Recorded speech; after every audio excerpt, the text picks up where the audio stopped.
wama wiyumva nk'utabereye imbere y'Imana kubera ibyaha vyawe. Imana ihindura abanyavyaha ruhebwe ikabahinduramwo abantu badasanzwe.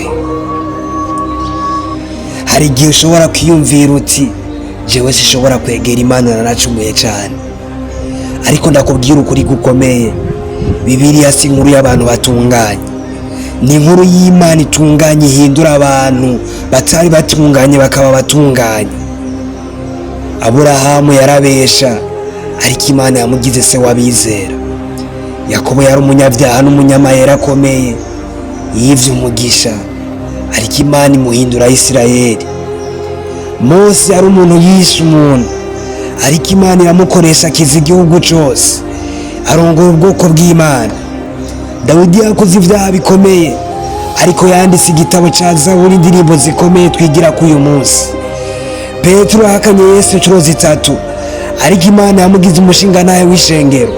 Pawulo yarama abakristo, ariko mu nyuma Imana imuhinduramwo intumwa ikomeye cane. Mbega ubona iki kuri aba bantu bose? Ntibari batunganye, bari baraguye, bari barakoze amakosa akomeye cane, ariko Imana yabonye iki muri bo? Yabonye umutima wari witeguye guhinduka. Imana ntihamagara abantu batunganye, ariko ihamagara abantu biteguye gutungana. Iyo Imana yotora abatunganye gusa, ntiyotoye n'umwe muri twebwe, ariko iratubwira iti ndashaka umutima wawe, ndashaka ego yawe, ndashaka ubugombe bwawe ndagukoresha. Uyu munsi ni wawe kahise kawe, ntuvuge ngo naracumuye cane. Raba ico Imana ishaka kukugira. Umubeshi yahindutse se w'abizera, umuhendanyi yabaye Isirayeli, umwicanyi yanditse amajambo akiza isi muri Zaburi. None wowe Imana ntishobora kuguhindura?